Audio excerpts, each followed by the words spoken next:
But we get down and dirty. It's going to be good. So you have an eclectic media background. From head of social at Dentsu, formerly at Uber. Now you're head of media at Inspire. Is that something that is a new muscle? Is it compounding? How did you go from agency to brand to, essentially portfolio? That's a good question. I think it's both. I definitely look at it though more as a new muscle though with every role that I've had. I started in digital. I only ever did digital up until really when I was at Uber, which was only my job kind of before this. So I think, I was on the agency side, then I was at Twitter on the agency team, right? So I was kind of overseeing all the agencies. I went to Vayner after that. So Gary V brought me in to build out that media department, which was kind of a disruption, right? And all of that, but it's still all digital. It was like, we were still trying to think about how do we take like the traditional media and pull that into digital. And Uber was really the first place that I started to play around with more traditional media and understanding what the impact of that actually could. I think I was born in this world where I was raised to think that traditional was bad, right? And I was like, digital's so much better. And then I got to Uber and I realized that static out of home was our best performing media we had, right? Globally. And like when you did a really impactful, like spectacular, like our brand love would kind of go through the roof. And then kind of coming into Inspire to a brand that is legacy, very like kind of traditional heavy from a TV standpoint, but then Paul is kind of enabling us to create a data and tech first company. There's still room for the traditional, but all of the digital is kind of coming in. So it's been both, right? I've been able to use what I've pulled from one job up to the next, but then also I'm still learning every single day. Like last year was really my first year going into the upfronts as like the person.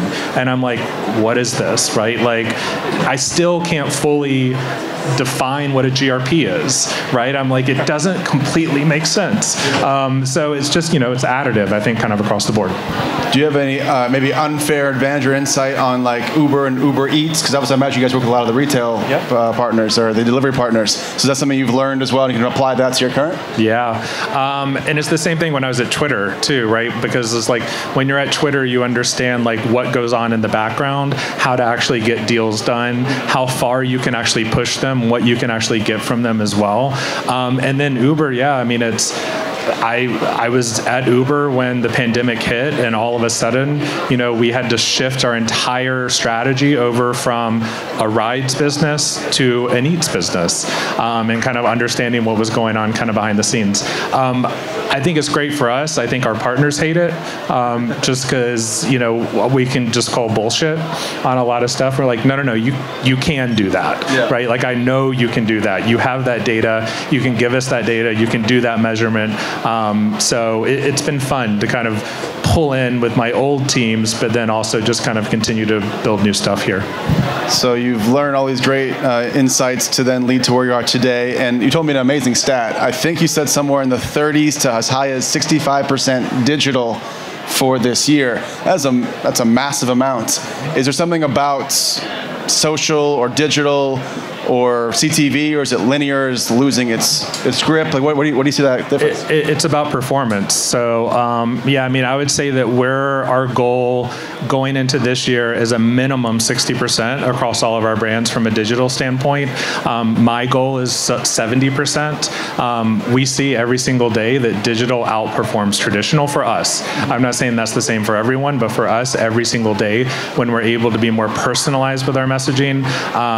Kristen talked about it a little bit too. Like, we are very particular for Dunkin', for example. Like, if it's really, really hot out, we make sure that the ads that we're serving, right, are about iced coffee, right? Like, if it's really, really cold and it's like gross weather and it's snowing, how do we make sure that they see our new midnight brew, right? Like in like a hot, steamy cup.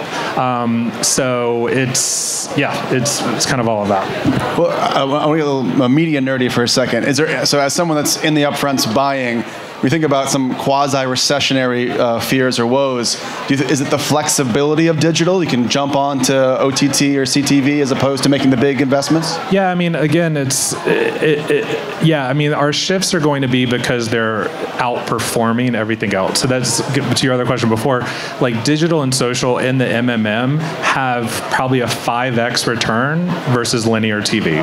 OTT is kind of similar there, inclusive of things like YouTube TV. We think about premium video as a whole. The flexibility, honestly, isn't part of how we're thinking about the upfront. It's about making sure that we're getting the inventory that we know is actually going to drive impact. We know OTT is going to be more expensive than linear. We know that inventory is going to be scarcer, right? But we're okay with that because we've proven that even if our CPMs are 50% higher for OTT versus linear, the offset that we get in the ROAS more than makes up for that. So it'll be interesting up front this year because candidly, I think our shift is probably going to be from like maybe a 25% OTT mix and 75% linear to flipping that. Oh, wow. So I think that as we think about these shifts, and I can't imagine we're the only ones thinking about this. I hope we're not. Or maybe I hope we are so we can get all the inventory. But yeah, it's all about performance and return on ad spend. Well, earlier you said this, that you are essentially a tech startup that's also the second largest QSR company in the US and the world. Yeah. What gives you those advantages? You mentioned like the Inspire ID, all the day trading pieces. I guess, is it something where you, yourself, and all your team members have a collective dashboard? You have these teams that are per brand. Is it all ladder up to you and your team? It's such a unique thing. Yeah, I mean, I think even the way we're set up is different, and even the talent that we're bringing in. So most of our talent who's coming in aren't coming from restaurant brands. They're coming from, there's actually quite a few of us from Uber. There's a lot of Amazon folks, a lot of Google folks. So it is actually bringing in tech people to run a lot of these disciplines, whether that be consumer insights, whether that be media, whether that be even brand management. But even within my team, what we're looking at is like, yeah, I mean, it's real-time dashboards that we're able to kind of day trade. Everything rolls into our group as well, which is very different.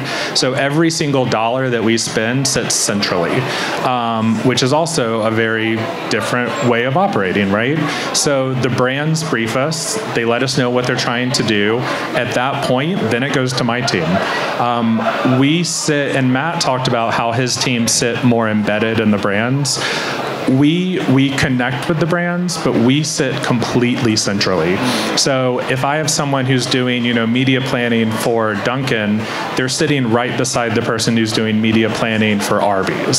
So versus that Dunkin' person being embedded into Dunkin', they're still meeting with them all day long, but we almost look at it as more of kind of like that agency model, where it's like, let's talk about like the Dunkin' team, the comms planner is sitting beside the media planner who's sitting right beside, when I talk about day trading attention, that person. So they're all this like one pod, but then they're sitting beside the Arby's pod, who's sitting beside the V-Dubs pod. So my team is all one floor, and then we just take the elevator up to see our brand partners later. Well, you're compounding insights and learnings. I guess a lot of vendors in the room here. Please go for the drink. A lot of vendors in here. So Epsilon is your partner, I think, for your CDP. Is there anything that you wish did exist or that is going to be added on, or do you think you have the full view now and you're always good? Yeah. And Epsilon's not our CDP. They're just our data partner. But we are just getting to this place of really understanding all of our data. For so long, we have had so much data in front of us. We have all transaction data, right? We know who everyone is. We have all these incredible loyalty programs, but it's kind of just been sitting there, right? And any time that I needed to kind of pull segments, to understand like who comes to Sonic, like more than once a week, who doesn't buy LTOs, who usually has like a ticket of $25 or more, who lives in the Midwest, right? for me to be able to pull those segments, it took a while. And we're pulling those segments not only to target against them, but to look alike against them and suppress against them. So now that I think that we're fully kind of thinking about the CDP being built, that's going to allow for my teams to be able to pull these segments in real time, activate against them, suppress against them, look alike against them. We find that look-alike audiences are our best performing audiences by far across every single platform. So it's just making sure that we're kind of doing all of that work.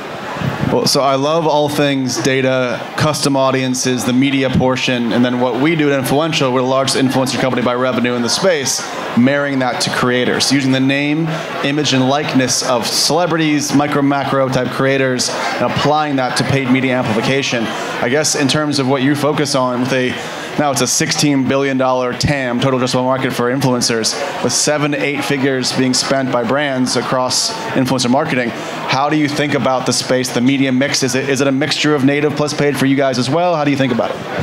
Yeah, it's a huge priority for us. I think candidly, we still have a little bit to figure out internally about where creators and influencers sit. My team is doing a lot of it. Our PR and comms team is doing a lot of it. The brands are doing a lot of it. So everyone wants to be doing it, but I think that we're a little bit all over the place with how we actually do it. So we need to kind of centralize that a little bit more. But it is everywhere, right? Like, so when you think about, I think it was the Golden Globes, we were kind of taking that relevancy of Jennifer Coolidge, right, and everything that she's doing. She was holding Duncan, right? Everything that she did, and that went everywhere. She's iconic. Yeah, literally queen. But then it's also just thinking about the content creators that we can actually utilize to come from our handles, right? Just because they can create for the platforms better. But then it's also getting influencers to go from their handle to give us that brand equity that maybe we don't necessarily have ourselves. I think the one thing though for us is it's always about authenticity. So what we don't want to do is just hire an influencer just because they have clout, right? Or they have tons of followers. They have to like the brand. They have to love the brand. When I first came on board, I was seeing some of our brands, they would be utilizing an influencer. The next week they were working with McDonald's, right? Or the next week they were working with Starbucks. And I'm like, we look like assholes. Like, what is that? Like, we have to make sure that the people that we're giving our brand equity to also are precious about that. And it's authentic, right? For them to talk about our brands, but then also create for our brands as well. Yeah, we call it being a NASCAR hood, too many brands on your sturdy person. So the question, I guess, is you have Jennifer Coolidge, you have someone that can speak on a mass level. Do you think about it broken down by geo? Like, you want local hometown heroes? You want people that are associated with maybe sponsorships you might have with NBA or NFL? How do you guys think about that? Yeah, all of the above. I mean, so I think we have mass influencers. I mean, I think the best example most recently was our Dunkin' Super Bowl ad with like, there was no better brand ambassador and influencer than Ben Affleck, right, for Dunkin'. Like, and it's surprising it took us this long, right, to actually, but what that was able to do and kind of the voice and like, it just was crazy. And then throw J-Lo in, right, just like at the end, we're like, what? And now she's like all about the brand, like, and she actually is. And I was like, there's no way that I'm like, no, she actually does, which is great. But then, we are thinking about like more micro, right, like, and how a lot of our brands, especially like a Sonic, has such a local relevancy. Like, growing up, I grew up in South Carolina, and it's like every Friday night, like after high school football, you went to Sonic, right? And you hung out in the parking lot. Maybe you used the cherry limeades to drown out the awful taste of a really bad vodka, because that's all you could get when you were underage. Not saying that anyone should be drinking underage, but like that's what we did. And there was such kind of nostalgia, right? Like kind of attached back to that. So how do we think about the influencers who are local to that community, right? How do they actually give us brand equity as well? Because it doesn't necessarily give the same gravitas, right? From like kind of this really big one versus like holy shit, like that person is from my hometown. I know them. I go there, and you make that connection. So also, when you guys have done Ben Affleck and J-Lo, Ving Rhames is we have the Meets voice. Do you guys line up the brands and think about celebrities, or more just whatever you think fits? Like JJ's, is there any sort of celebrity, or just more hometown? Yeah, JJ's in our spots right now. Like we have, it's more of a character, right? That's kind of coming through in a lot of our spots.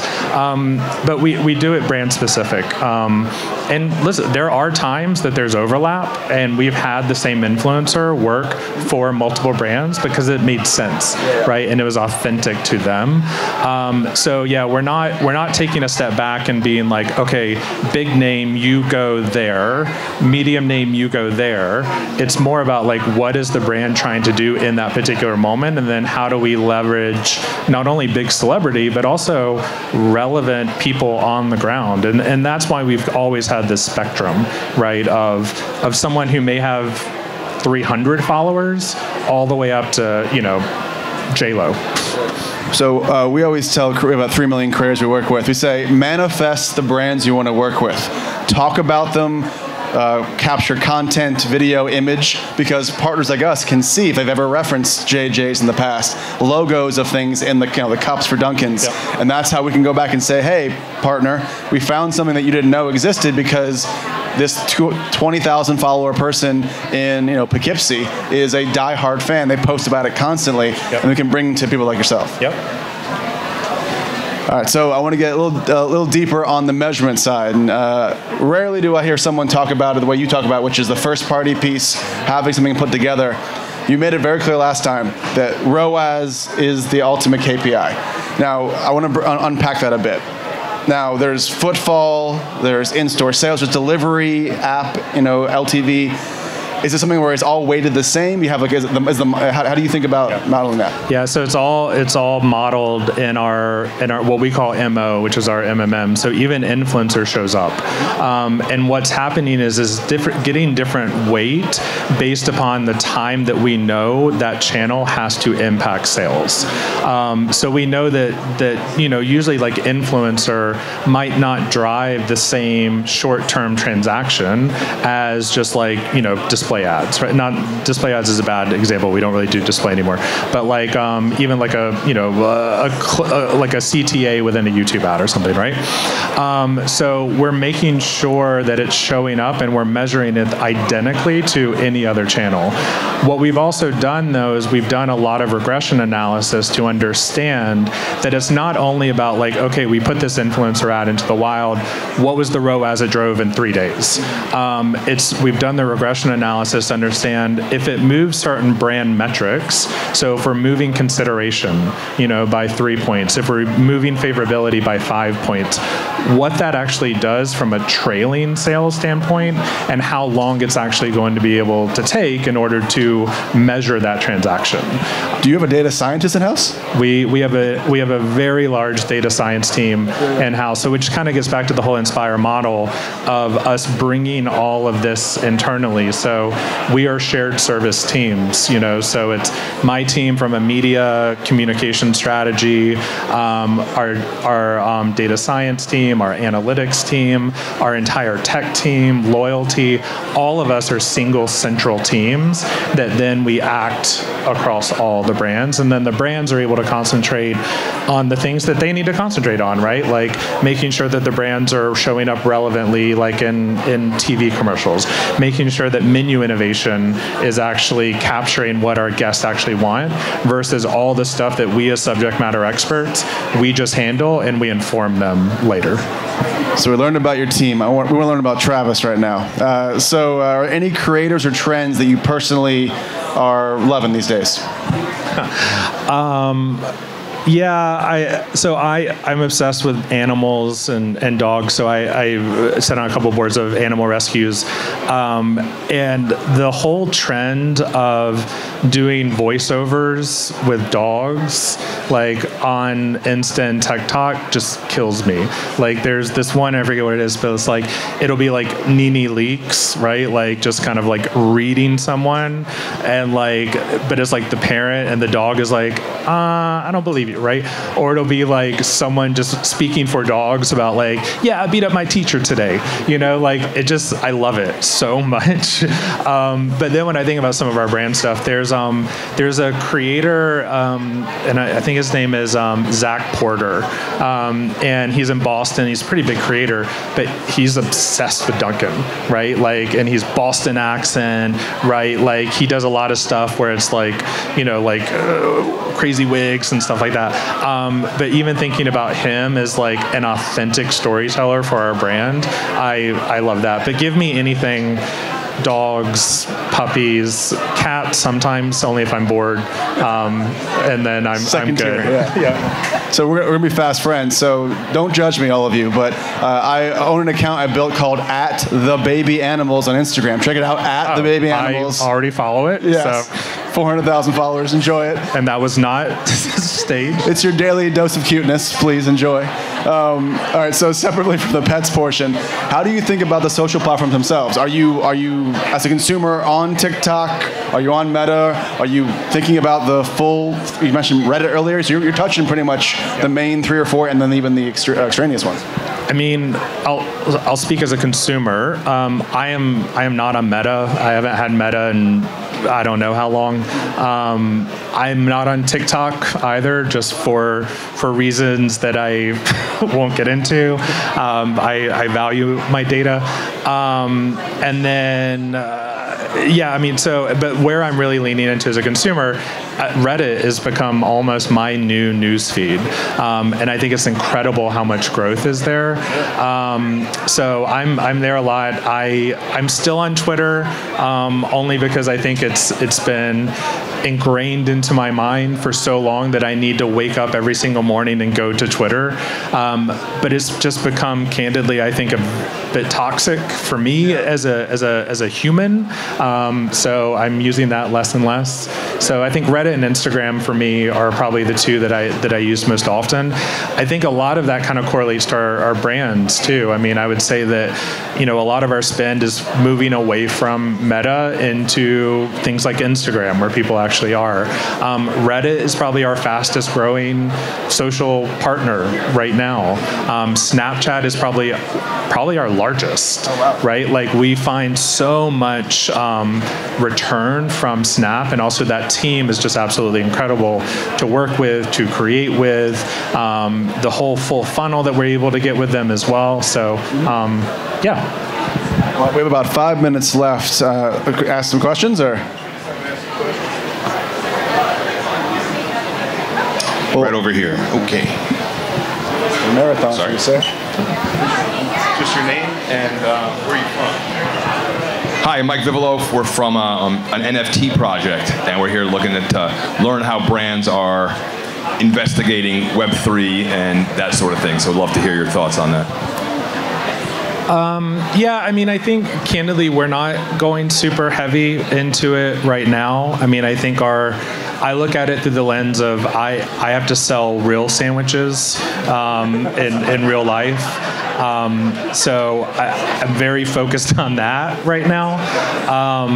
You know, I think as we think longer term, and as we think about how some of our dollars might be used for more of a pure equity play, right? Like maybe it starts to kind of come in there. We've experimented a little bit. JJ's, we did some stuff in the metaverse, but it's really our only brand. So candidly, right now, I'm concentrated on IRL, but it doesn't mean that we're not going to be looking at that in the near term.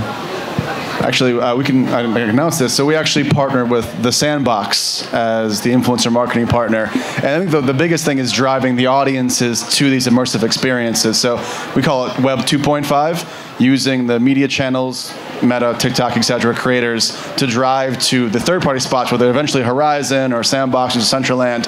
So I think part of this is just when the actual consumers are there at scale, and it is less calories for those virtual sandwiches. But yeah, there's a world for it. But yeah, obviously with the crypto winter and a bit of the cooling of the market, I think brands will maybe a couple more years before it gets back to the fever pitch of before. Please. Hi, my name is Scarlett Humphreys from Causal IQ. I was wondering, outside of OTT, what digital non-social tactics have your attention and why? Especially since you focus so much on ROAS. Yeah, so OTT is definitely our biggest kind of priority as a whole. YouTube just continues to be the workhorse for us as a whole. I think just within the Google stack as a whole. Audio, though, is one of our fastest growing channels as well, particularly digital audio. So it's not only just within the kind of the traditional digital space, but also podcast.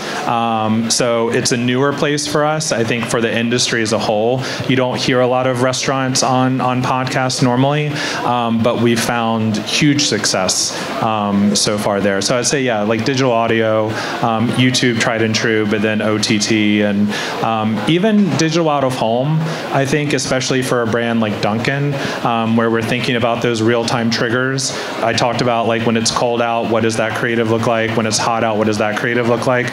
That doesn't only live within mobile ads. It also lives within digital out of home.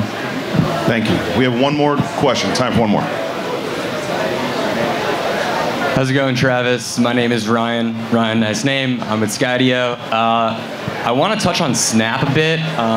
Nope, not trying to generalize, but I have a feeling a lot of people in this room probably don't have it. I do, personally, but do you have this partnership with the impression that, as people that currently have the app grow older, they're going to retain and keep the app?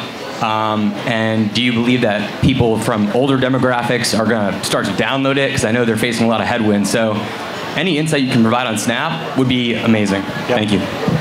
Yeah, and not to speak for Snap or their outlook, but I mean, I think for us, most of our concentration right now is a lot of our brands have older demographics, right, who are aging out.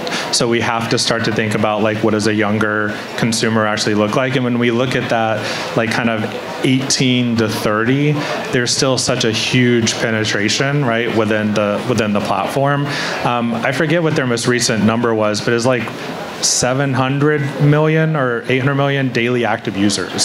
So it's not small. I think that, I mean, I use it a lot. I know a lot of people do. I know a lot of people don't. So I mean, even platforms for us that don't have huge reach, which I still think they have a huge reach, if it's performing well, that's all I care about.